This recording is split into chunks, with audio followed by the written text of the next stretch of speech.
Hello and welcome to Mystics and Muons. And today I've got Michael Levin on. And thanks, Michael, for joining me. I really appreciate you coming on. Yeah, thanks for having me here.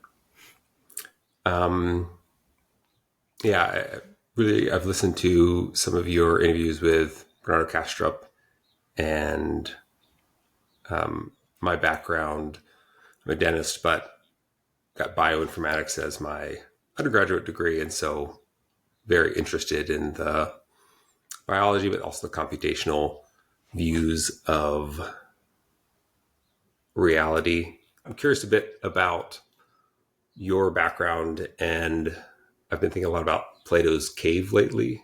And you seem like you've spent a lot of time kind of understanding things from a computational perspective, kind of one perspective of this line of prisoners, shadows on the wall, and then somewhere along the way, maybe shuffled down to the middle of the line and are applying those computational principles to biology and are seeing these underlying principles, and then at the same time are listening to maybe some of the people further down the line that you wouldn't think would line up, from like philosophy and spiritual perspectives.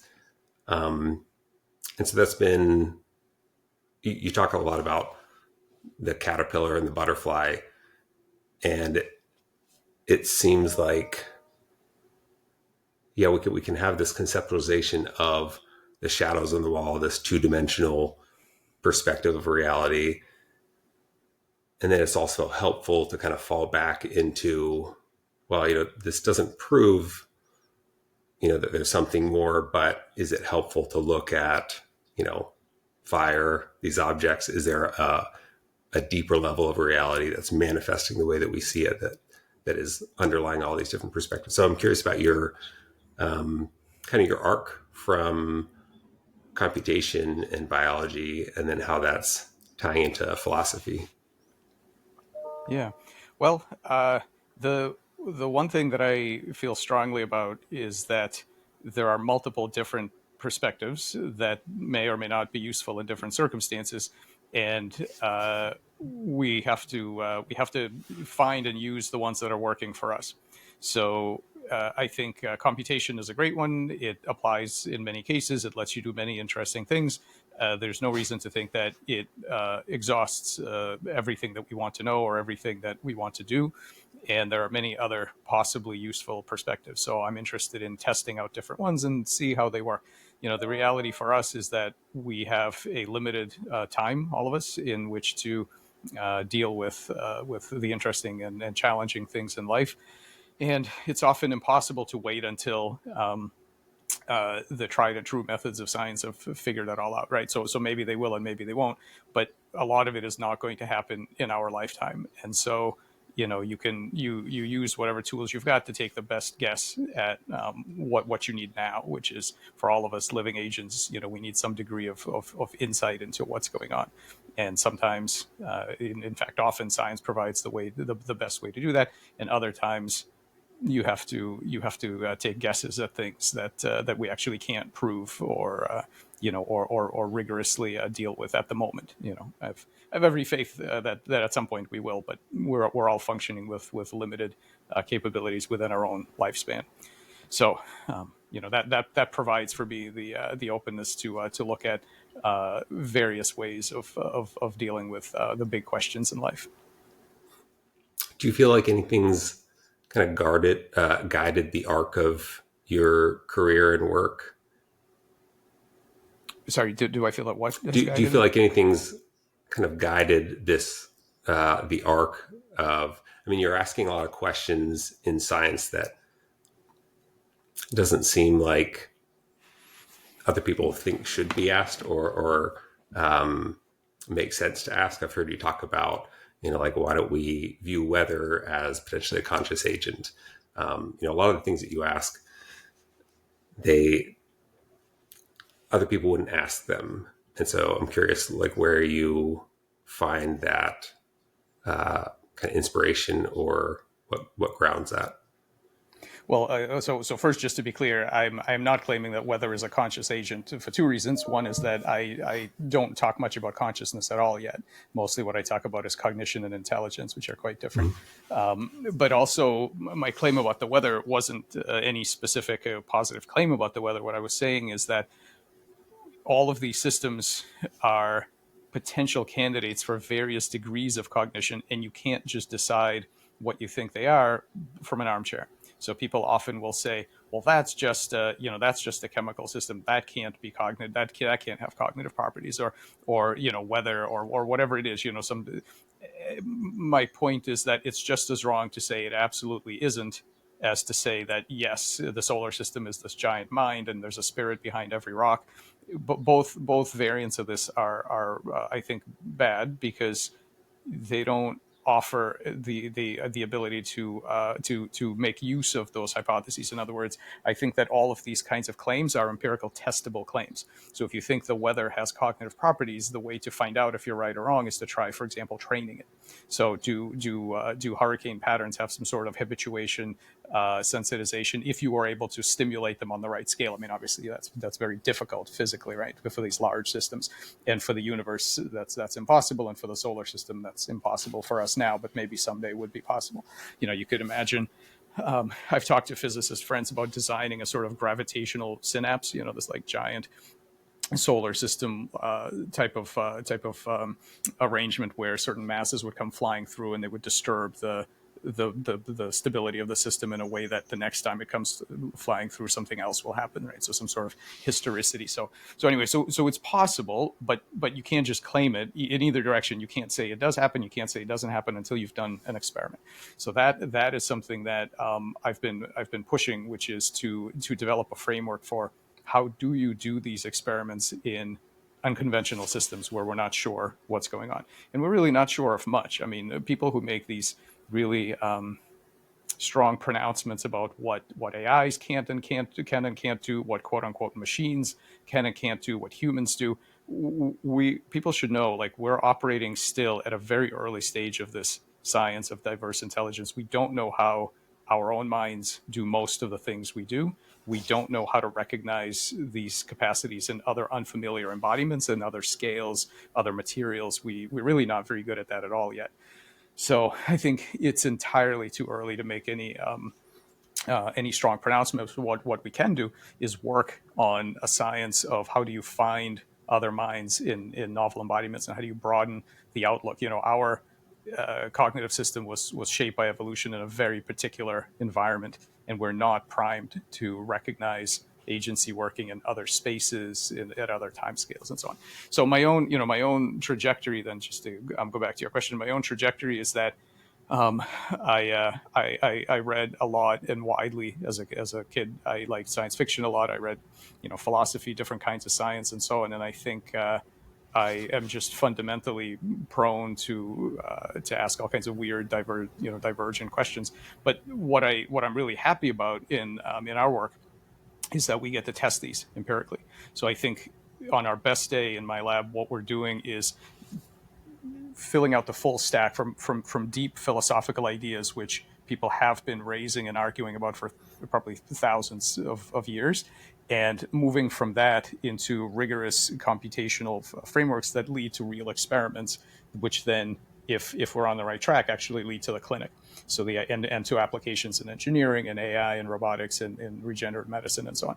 So what I'm most interested in is how philosophical views on very basic fundamental questions about memory, about the self, about the nature of intelligence, these kinds of things that people have been discussing in a vacuum for many centuries, and not being able to make any progress on it. Eventually, we can actually push that into a place where the rubber meets the road, where you can actually say, okay, with this particular viewpoint, you can create this and this and go further and push our understanding and discover new things that actually, that are empirically successful, whether in medicine or engineering and so on. Yeah, with the AI stuff and cognition, it's interesting. Have you followed Claude much? Claude 3 and the experiments people are doing, Yeah, having instances talk to itself. Sure. Yeah. yeah, it's interesting because it seems like the more you learn about neuroscience and perception, the more similar the way our cognition works seems to be like AI and predicting the next token and kind of a Bayesian kind of predictive interface based on what we've experienced in life, rendering kind of reality. And then the more you learn about AI, it seems to be very similar to. There seems to be a lot more similarities on both sides, meeting in the middle somewhere. I'm intrigued at this concept of like selfhood and what you've found within your work with the cells, because I think this is, whether it's from psychology perspective, this idea that we have this self or this ego, really that seems to be more of a simplification of these multiple different parts that are kind of integrating, getting airtime. I think I've heard you talk about kind of these split brain studies where, a person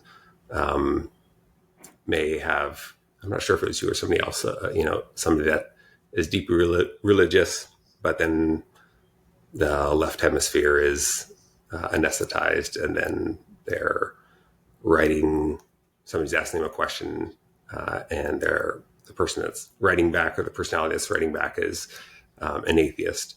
So it does seem that like our personalities, our sense of ego is this composite consciousness of these different parts. And yeah, what are you seeing? I guess what's your perspective on selfhood from what you've seen in your work with planaria and cells?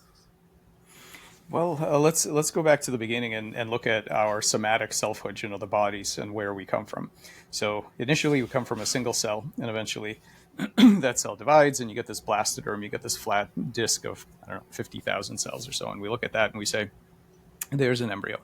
And you might ask yourself, what are we counting when we say there's one embryo? I mean, we're looking at 50,000 cells. What makes it one embryo? Well, what makes it one embryo is the commitment of all those cells to one particular story. What they're committed to is that they are going to take a certain journey in anatomical morphospace. They're going to move from a state where they're a set of cells to this other much more complicated set of states where they're all there's the shape of, let's say, a human, a normal human body, and all of the cells are committed to that journey. They all share the same goal state. They share the perspective on the current situation. They know where they're going.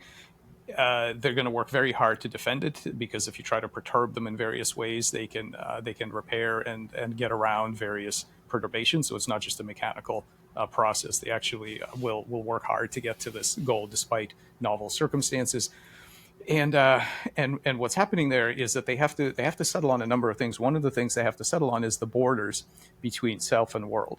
So, for example, if you take that blastoderm and you make some scratches in it with a little glass needle, and I used to do this in duck embryos as a grad student, you can make some scratches in that blastoderm, and then until those scratches heal, the little islands that you've made, each one of them doesn't feel the presence of the others, and so they self-organize into an embryo, and then they'll connect back up. But every cell is some other cell's neighbor, and so every embryo has to decide, where are my borders, where do I end and the outside world begins. And so this differentiation of yourself from the outside world, this ability to set these borders is a model. It's a self model that the collective, the cellular network, right? So these cells are all joined up together into electrical, chemical, and biomechanical networks. So that whole network has an internal model of where it ends and where the environment begins. And it's great. And what that allows you to do is to scale the cognitive light cone. So individual cells have little tiny, like amoebas have little tiny cognitive light cones. In terms of the goal states that they pursue are very small, right? Both in space and time. They're just the only thing they're worried about is their local states. But together, when these cells get together, they now start to remember and pursue very large states, like we're building a heart or we're building the entire embryo. They get these giant, like grandiose goals. And so that process of scaling those goals has a failure mode, and that failure mode is cancer. So what can happen in adulthood is that certain cells can get disconnected from the physiological network that they're connected to. As soon as they disconnect, they can no longer remember the original goal they were working on. They revert back to this like unicellular past, and they just become like amoebas, and that's metastasis. So we know that the borders of the so we know several things from this, that the borders of the self are flexible. They can grow and shrink both during development and during evolution. They grow and they can grow and they can shrink. They're not fixed. And we know that we are collective intelligences. We're made of parts.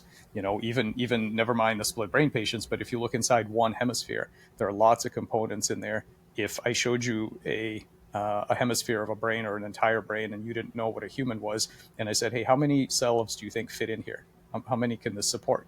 You'd have no idea. We have no clue how to figure out how much computational material it takes to be a unified intelligence. And so I think we are collections in many ways. But one of the things these collections do is they coarse grain the world. They try to tell parsimonious, elegant stories about the world. That includes telling stories about themselves. Good stories that are compatible with survival are stories about agents doing things, because if you try to process the outside world and tell stories about microstates, particles, and every potassium ion that went here or there, you'll be eaten and dead long before anything can happen. So we all get really good at telling these very compressed stories about agents that do things, and then we turn that on ourselves and we tell stories about ourselves as agents who do things. So I think the self is this dynamical, self-perpetuating model of what's going on, and it's very good. I don't think it's an illusion in the sense that it isn't real. I think it's real because it's extremely helpful. Yeah, you can't survive without it. And it's a pretty good explanation for what happens. I think agential stories are generally much better explanation stories than bottom up particular stories. So yeah, I think we are absolutely collections of parts that can link together to support very large scale self models of being an agent. Yeah, it seems like this model of selfhood is somewhat like a fractal model in the sense that there is some balance in which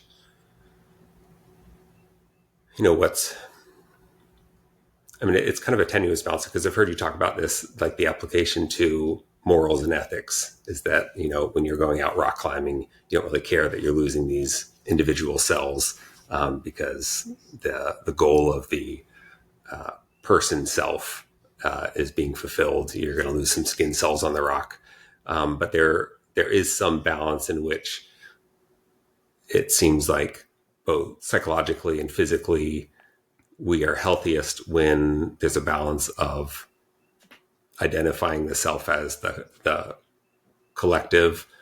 I guess each cell finding this balance of protecting itself, identifying as a self, but then also being connected with this overall story, whether it's conscious or unconscious.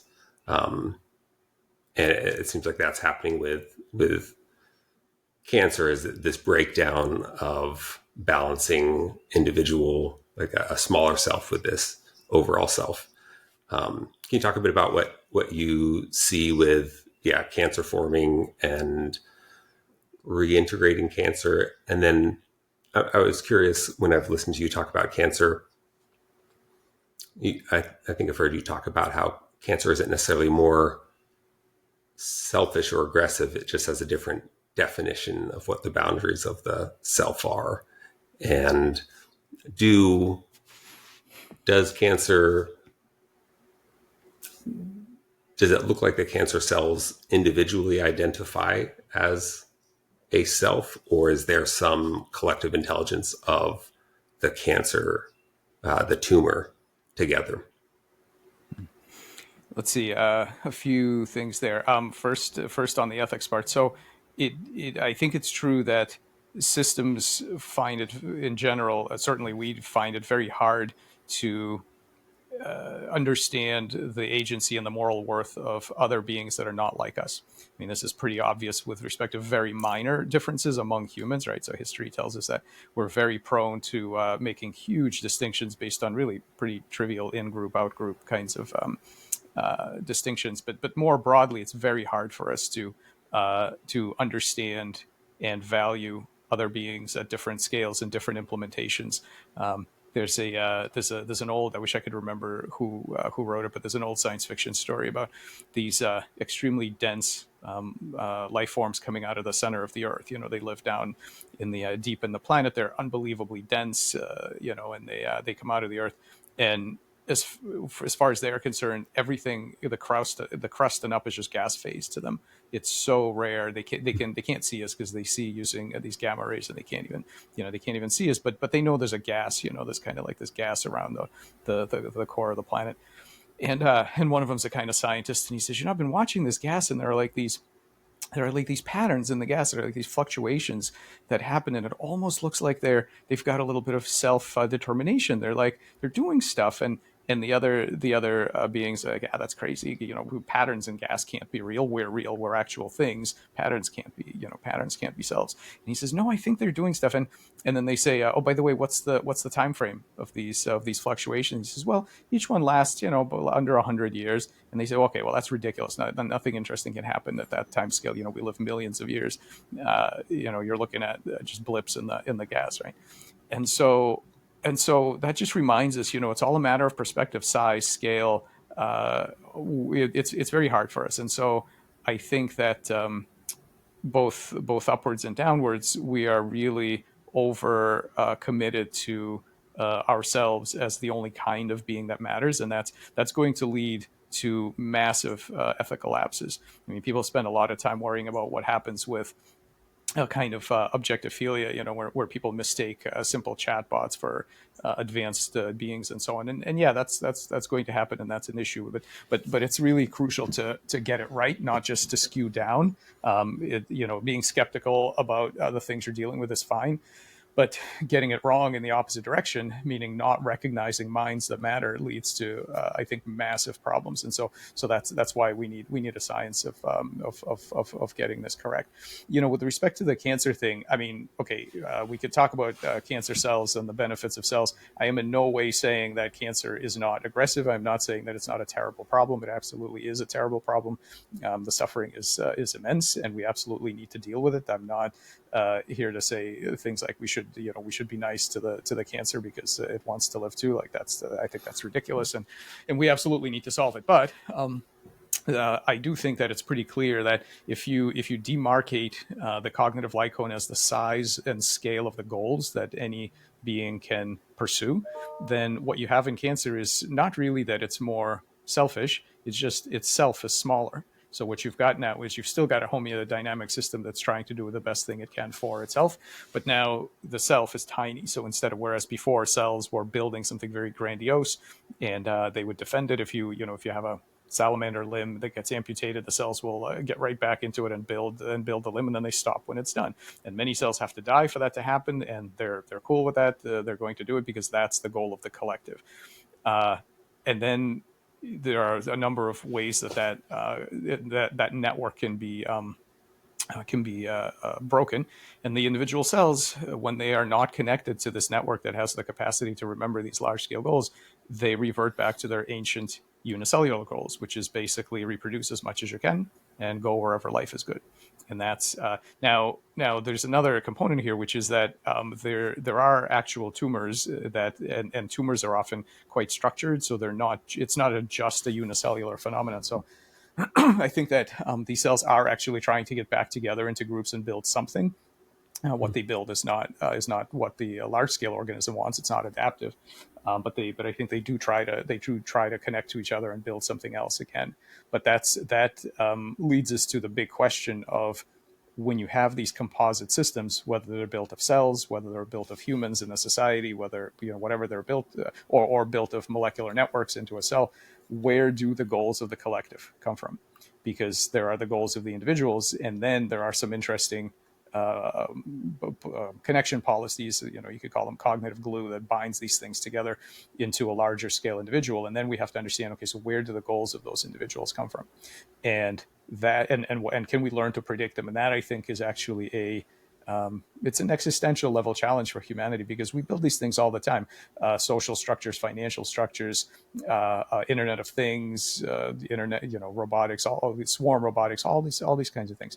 And we have no idea how to predict what level of intelligence the collective is going to have. And if it has goal directedness, what are the goals that it's going to pursue? And if we don't figure that out soon, I think we're going to have a lot of problems, both practical and ethical problems. So this is I think, a very exciting emerging field called diverse intelligence, which seeks to understand that kind of stuff.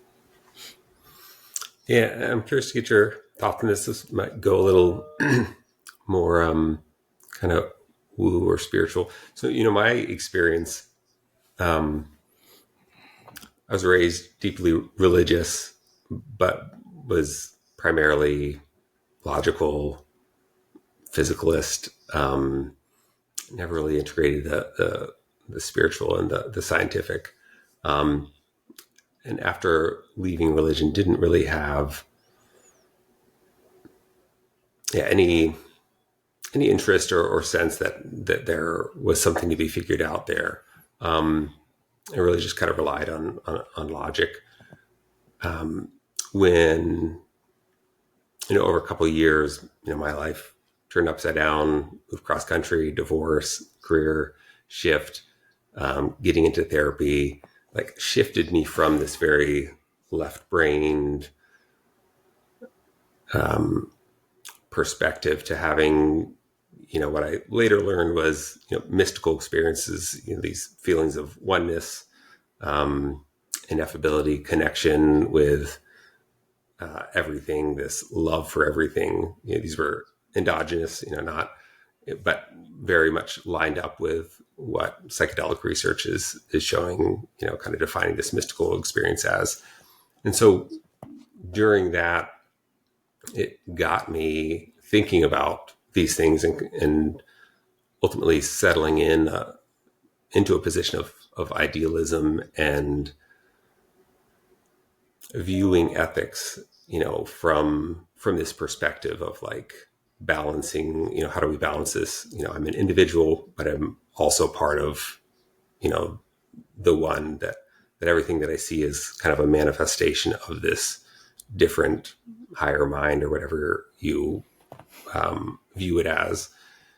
And so I'm curious how much you, I guess, let yourself think about the philosophy and what parallels you see with cancer and society. From me and my experience, my perspective, this idea of oneness, this reframe of realizing that yes, I feel like an individual, but in another sense, through idealism, everybody else, the world, society, the earth, could all be viewed as kind of dissociated parts of the same consciousness.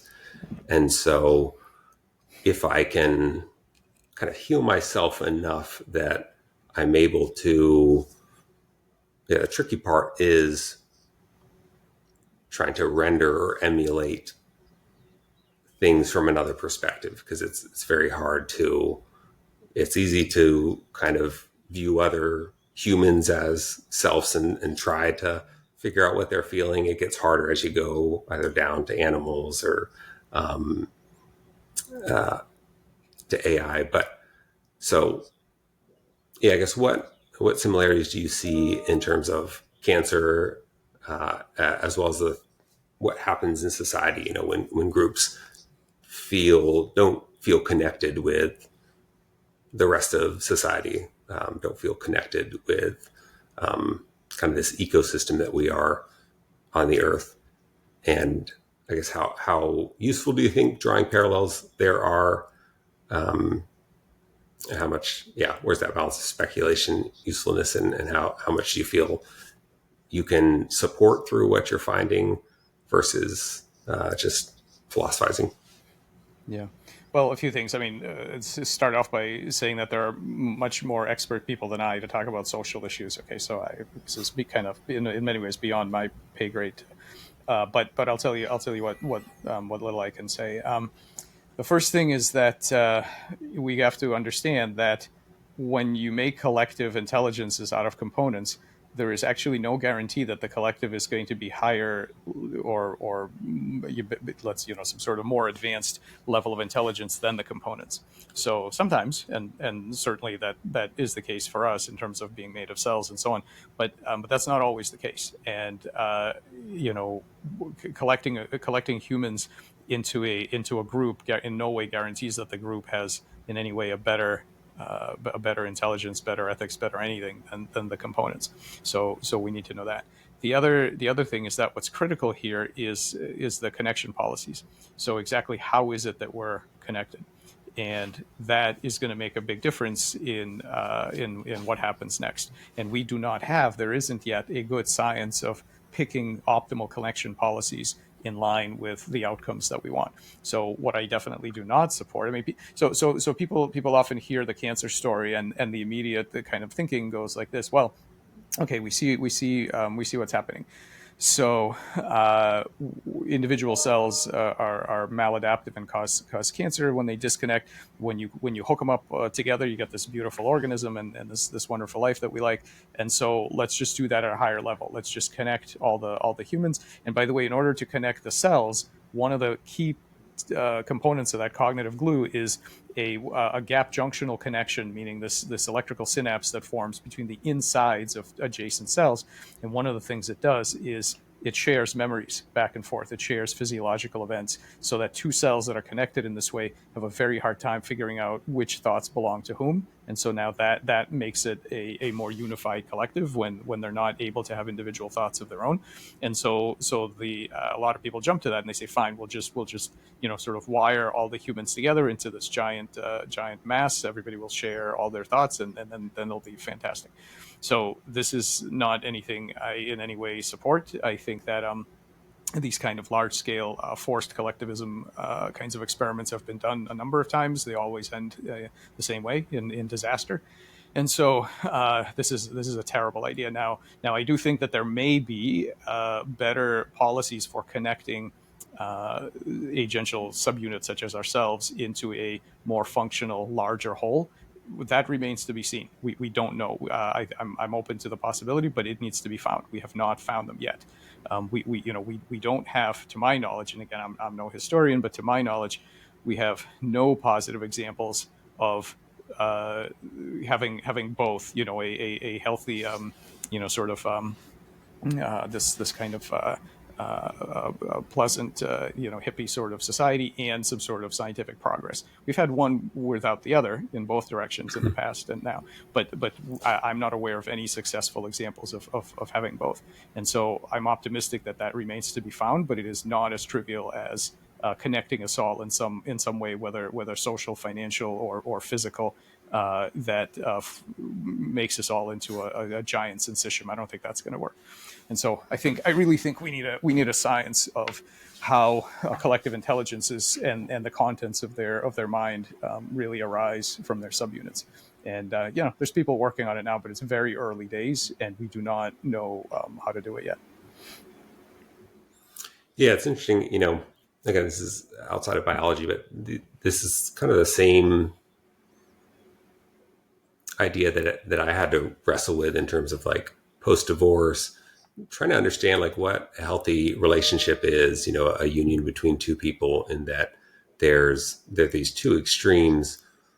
One is enmeshment, where, this kind of codependent relationship where you totally identify with the other person, and if the other person has a different opinion than yours, that's very uncomfortable to you. And if they have strong feelings, they're upset, like you're really uncomfortable with that, and there's just this very difficulty separating the two. And then on the other extreme, there's this radical hyper independence that, like, I'm just gonna look out for myself and you look out for yourself, and like, as long as this works, and we can get our individual needs met, we'll stick together.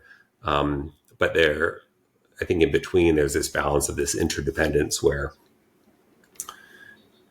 for me, I try to, in my relationship, identify both as a self, an individual, and also recognize that the other individual is as much me, and that there's also a self that is the collection of both of us. And the more we individually can heal and not be kind of guided by these patterns, subconscious, patterning and traumas, and can, not recognize that what's good for the whole is ultimately, me being my best self and her being her best self, that ultimately produces the best self as, a collective. But that's a tough balance to do. And in my journey, there was this swing towards like, I see everybody as myself, and everything's love and light. But if you don't recognize that not everybody else is seeing things that way, you do have to try to track or gauge where other people are, where other agents are, and keep a hold of yourself, look out for yourself while looking out, look out for yourself as a cell, try to connect up with the programming of the body while still, whatever bandwidth you have left over, still recognize that, the cancer is part of you, but that doesn't mean you just say like, well, I'm not going to harm you, cancer cell, because you are me. And, that's a tough balance between all those selves. Yeah, I mean, ultimately, it's the toughest question there is, which is what are your goals for this life? This embodiment that you have. What's the point, right? What's all the blood, sweat, and tears for? Like, what are you trying to achieve? And once you've decided that, then you can work backwards and ask what the right balance of attitudes, perspectives, and actions might be to maximize whatever you're interested in maximizing. But that's kind of the big question. Yeah, is what is a worthy goal for all the effort and the suffering and everything else. And I'm not sure we have any good frameworks for helping you set it. There are frameworks for helping you think about it, and many frameworks for helping you get there once you know what it is that you want. But that's that is the fundamental question, and there are no easy answers. There's no easy algorithm, scientific or otherwise, that will get there. And as as we see, everybody has a different one, and some people don't know what theirs are. But that's the challenge of being an open-ended agential system. Like what's worth doing? What do you do next? What are your curious to get your thoughts on discussions about AI and consciousness and I guess ethics around that? How relevant of a question that is? From my perspective, it's somewhat of a moot point. This discussion of is AI conscious, because when we don't have a good definition of what consciousness means from one person to another person.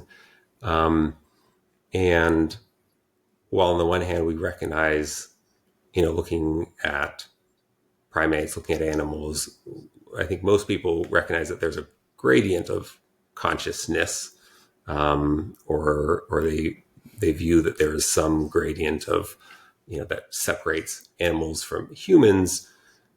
It seems to, when we go to LLMs, then it kind of turns into this binary that they are conscious or not.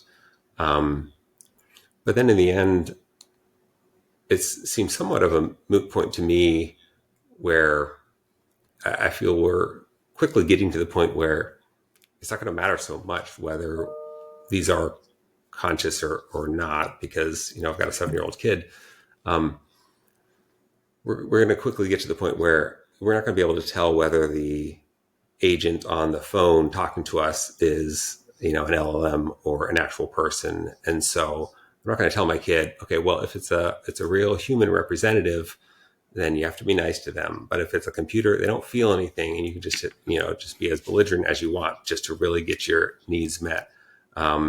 Because it's going to be very difficult to try to continually be questioning: is this conscious or not? Is this a how should I react in this? And ultimately, it's going to come down to actually what makes me feel the best. Do I feel good berating a chatbot in LLM that sounds exactly like a human, just to get what I want at the end of the phone call? And is it as effective? I think that's one of the interesting things where, regardless of whether they have feelings or not, if they're trained on human data, humans generally are easier to work with when you're nice to them, and when you privilege them as individuals. And so we'll probably get the best results when we act as though there is some consciousness or inner experience for this. And so whether it is or not seems to take more of a backseat to like what actually works best for us. And even with animals, like we we assume that animals are conscious. We assume that they're feeling pain because we can see responses that we relate to. We can see that they, contract from stimuli and seem to have emotions, even though we don't have any access to the inner experience of a cat or a primate. We can relate to it.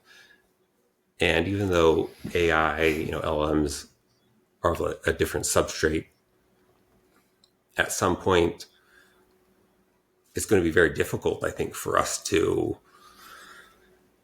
keep telling us ourselves, oh, this isn't conscious because, it's not biologic, when we are seeing text and communication that is matching what we see, in emotion, suffering, etc., with other humans. And so it seems to me as the question doesn't get to be so much like whether it is or not, but ultimately what ends up being useful for our progression, our state of being, society, as a whole. Yeah, I broadly agree with that. I think there's a couple things to keep in mind. One is that when we say AI, everybody's fixated on today's language models, but that's a tiny sliver of what's actually coming and what's possible. And we need to think much more broadly than that. So the most basic, I mean, yes, we find it easy to say, well, I know how this works. It's a bunch of linear algebra, and I don't think it's whatever.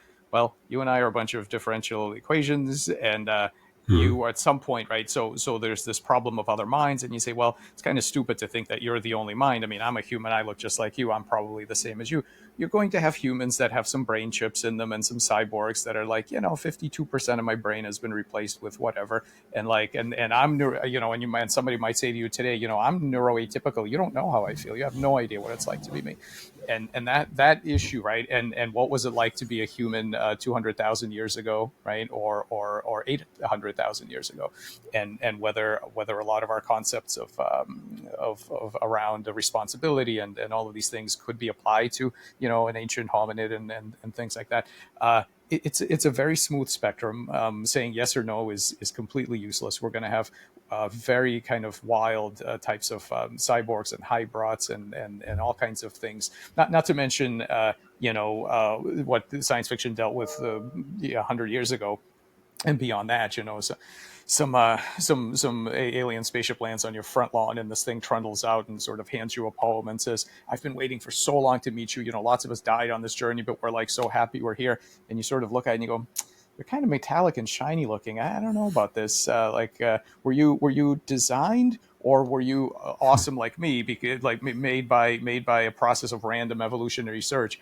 And they say, well, we don't really know actually, but why? Is it better to be made by random evolutionary search? And you say, yes, that's, I'm real. If Yeah. you were made by another mind, that's no good. He says, why is that no good? No good. I'm turning you into a vacuum cleaner, right? Like, this is like, that's all ridiculous. And all of this stuff about AI is really highlighting a much bigger problem, much more fundamental problem, and I think that's the case in all of these things that people worry about AIs. I just wrote an essay about this. It's not out yet, but all these different things that people think are new issues with AI that are really have been with us since the dawn of humanity. Like, okay, the thing about the ethics of it and consciousness. I mean, let's not pretend that if we thought that the AI had a high grade of capacity to suffer, we would necessarily treat it well, right? We know pigs and chickens and cows and things like that are mammals like us. They have a high grade capacity to suffer, and yet we have factory farming. So these things are not in a one-to-one, right? There's no guarantee of any of that stuff.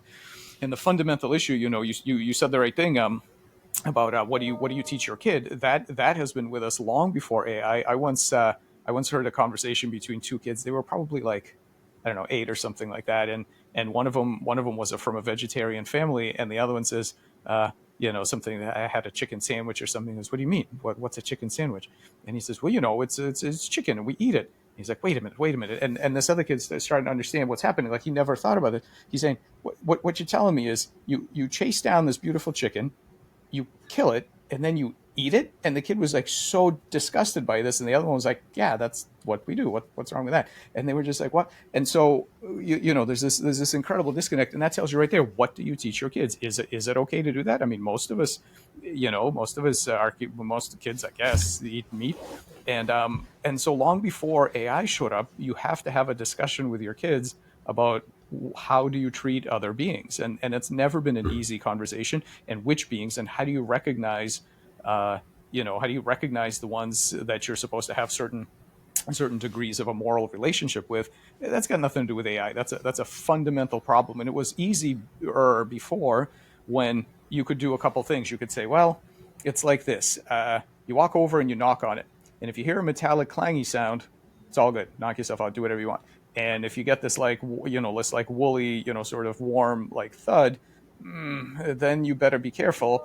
And you better, it's if it was evolved like us on this tree of life by this random, vagaries of selection and mutation, then you got to be really careful. Otherwise, yeah.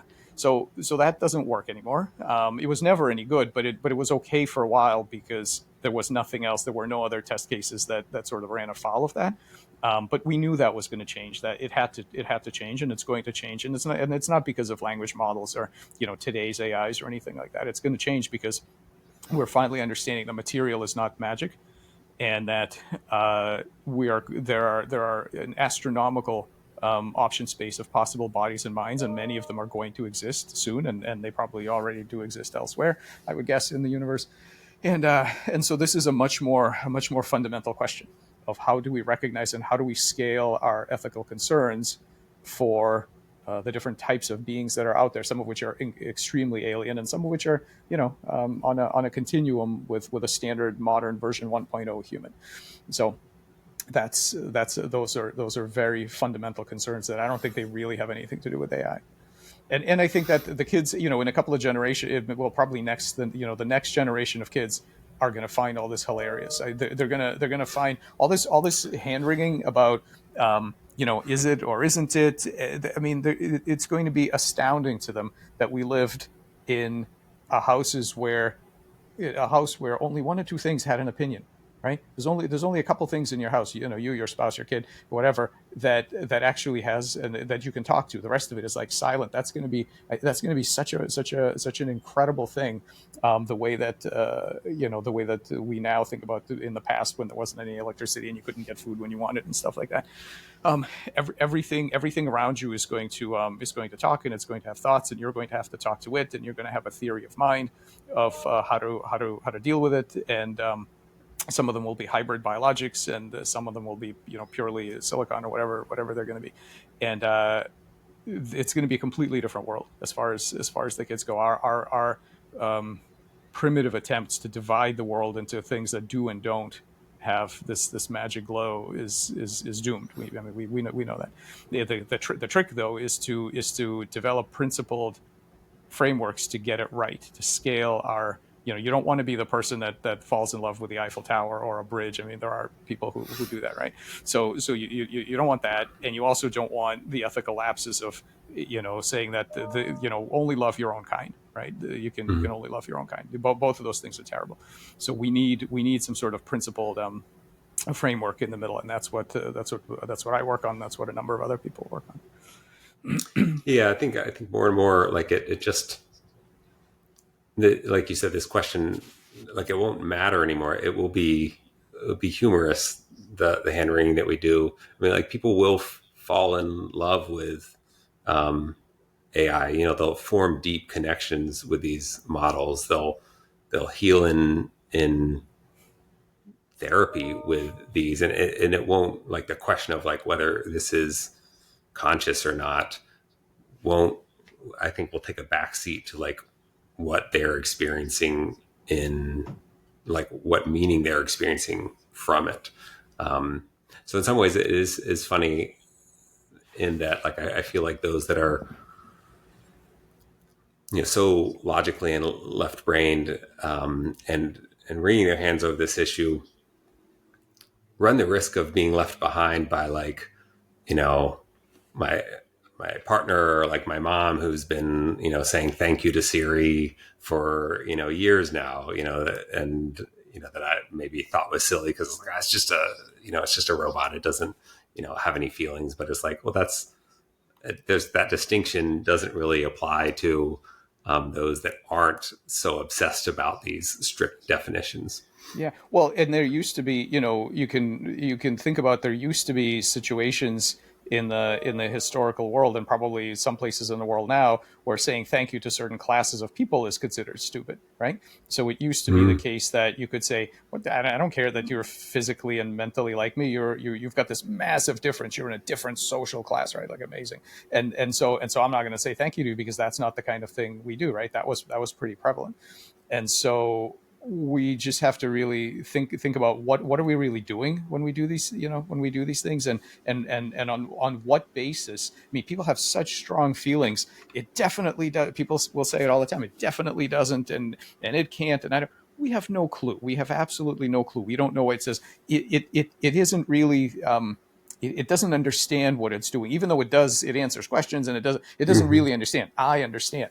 What do you mean you understand? Like, what does that actually mean? Does anybody have any clue what that means? When we open up the brain and the rest of your body, and we're looking at all these chemical reactions, what are you actually saying when you say you understand? I mean, there may be an answer to this, and we need to find it, but we sure don't have it now. And it's way too early to feel like we know what's going on here. That's for sure. And this is where I feel like idealism and Donald Hoffman and his concept of like portals of consciousness is helpful. Or I'm not sure if you're familiar with Rupert Spira, and he frames things largely around you know looking at how in a dream, a dream is a mind, it's consciousness that is subdividing itself, and it's similar. It's kind of a mashup of Spira's and Kastrup's ideas. It's a mind that is dividing itself, and a part of that mind is following the conscious experience of the dream avatar, and the rest of the mind is projected out as other agents, it's other people, a world. Within this mind, you you create the experience of space and time. You spin up the experience of a physical reality. And even though it's so, and this is all in mind, we get hung up on like, oh, matter creates consciousness.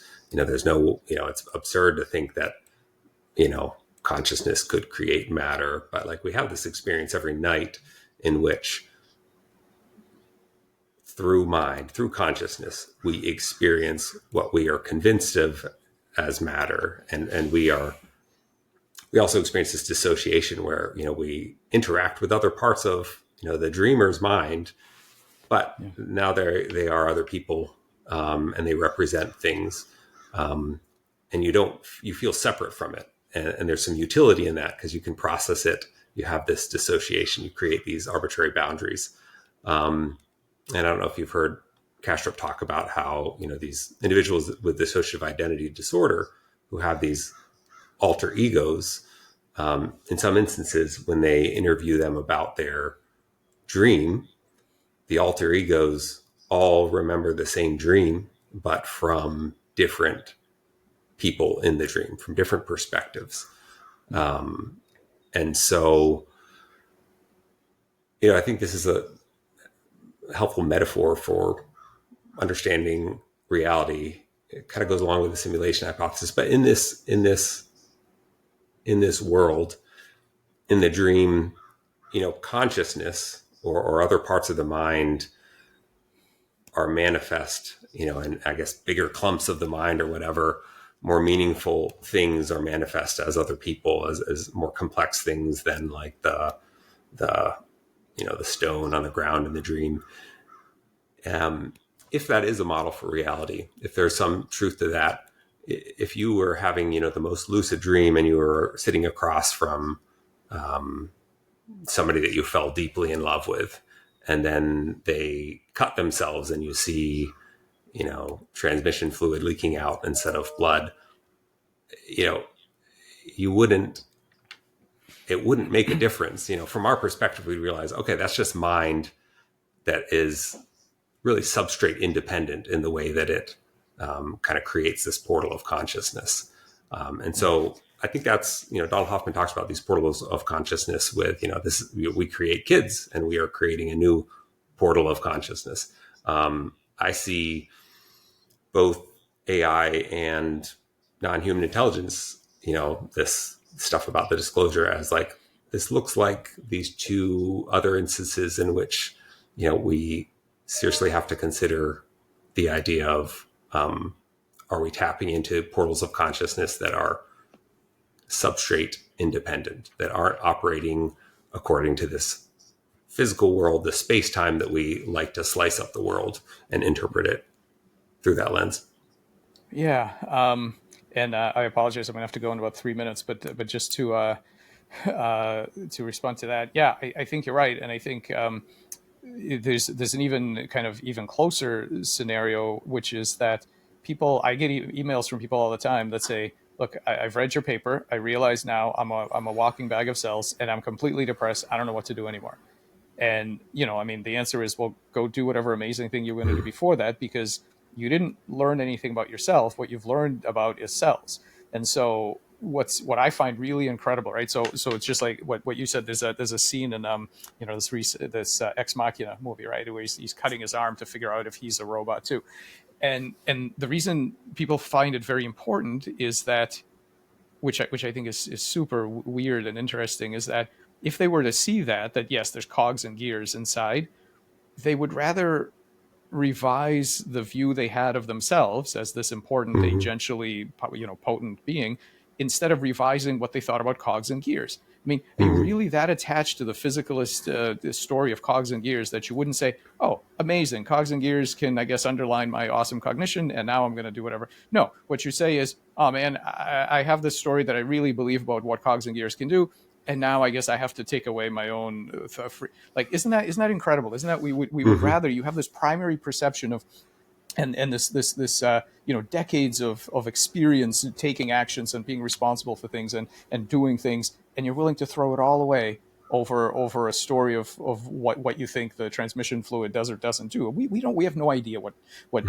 gears and transmission fluid does or doesn't do. And I think it's people, I think the priorities, and the priors of what story you're committed to, I think is really important, not just for interpersonal relationships, obviously, but also for ourselves, for how people see themselves. And that's why a lot of these stories about these people who talk about, okay, there's no free will, and there's no, everything is competition, and there's we're all going to die a thermodynamic death and all this stuff. These stories, they're really, if left just like that, they're really actually harmful. If you don't do the second part, which is to work up from, this kind of like this U shape, right, where you work up from that and you say, okay, those are the facts at the bottom level, but what do they mean? What does that mean for you and your life, and what do you do next? That's the part that's really missing nowadays. And I have a few colleagues that we're working on some of that stuff. So Yeah. Well, thank you so much for coming on, and thank you for yeah, thanks. your work and for the engagement that the stuff you put out, engaging with other people and discussing these things. Yeah, thanks so much. Thanks for the conversation. It was fun.